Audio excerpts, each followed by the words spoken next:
अमीर गरीब देशों के बीच की खाई कितनी गहरी है, इस बात को आप कोरोना वायरस वैक्सीनेशन के पूरे कैंपेन को भी देखकर जान सकते हैं। कई देश वैक्सीनेशन ड्राइव कंप्लीट कर चुके हैं, तो कई देशों में बड़ी आबादी को वैक्सीन नसीब नहीं हो सकी है। और अब आजकल बहस चल रही है बूस्टर डोज पर। अमेरिका, फ्रांस, कनाडा जैसे देश बूस्टर डोज देना शुरू कर चुके हैं या संवेदनशील लोगों को खुराक देने की योजना पर काम कर रहे हैं। वहीं डब्ल्यूएचओ के चीफ ने फिर से अपील की है कि अमीर देश साल के अंत तक बूस्टर डोज देने से परहेज करें। आज की वीडियो में बूस्टर डोज, उसकी जरूरत और अमीर गरीब देशों में इस डोज को लेकर चल रही बहस पर बात करेंगे। डब्ल्यूएचओ चीफ का कहना है कि 90% हाई इनकम वाले देश कोविड वैक्सीनेशन की 10% तक के टारगेट पर पहुंच गए हैं। 70% देश 40% टारगेट तक पहुंच गए हैं, लेकिन एक भी लो इनकम वाला देश दोनों में से किसी भी टारगेट को छू नहीं सका और इसलिए वो बूस्टर डोज को फिलहाल हाई इनकम वाले देशों को रोकने के लिए बोल रहे हैं। अब ये बूस्टर डोज है क्या? अभी कोरोना वायरस की 2 डोज लग रही हैं।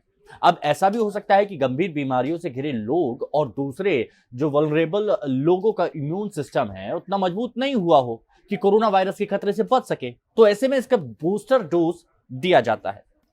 ये समझ लीजिए कि बूस्टर डोज दूसरी बीमारियों से बचाव में, इलाज में भी दिया जाता है। फिलहाल हम कोविड की बात कर रहे हैं। दरअसल कोविड के डेल्टा वेरिएंट और दूसरे वेरिएंट से आने के बाद वैक्सीन की एफिकेसी पर बहस शुरू हो गई है। कुछ स्टडी में ऐसा पाया गया है कि डेल्टा वेरिएंट वैक्सीन से मिले सुरक्षा चक्र को कुछ हद तक प्रभावित कर सकता है और वैक्सीन की पहली दूसरी डोज से बनी एंटीबॉडी भी कुछ समय बाद थोड़ी कम हो जाती है, हालांकि पूरी तरह खत्म नहीं होती।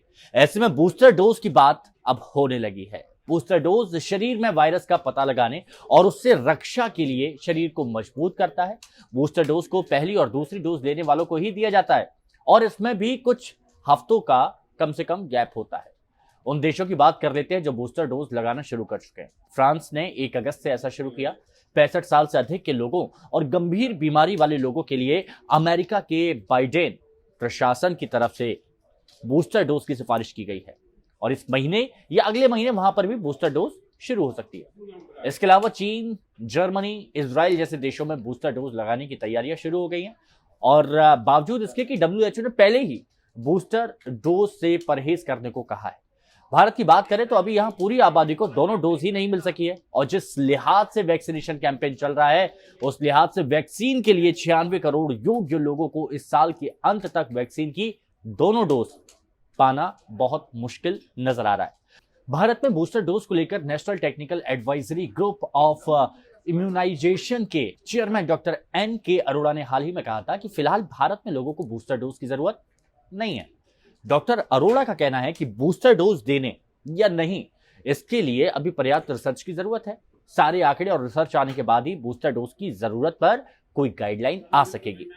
तो कुल मिलाकर ये कह सकते हैं कि डब्ल्यूएचओ जहां कह कहकर थक गया कि बूस्टर डोज से पहले आंख खोलकर दुनिया के अमीर देशों को ये देखना होगा कि बाकी कम इनकम वाले देशों में भी इंसान है और उन्हें वैक्सीन की जरूरत है। पहले उन्हें वैक्सीन मिल जाए, फिर बूस्टर डोज की तैयारी शुरू की जाए।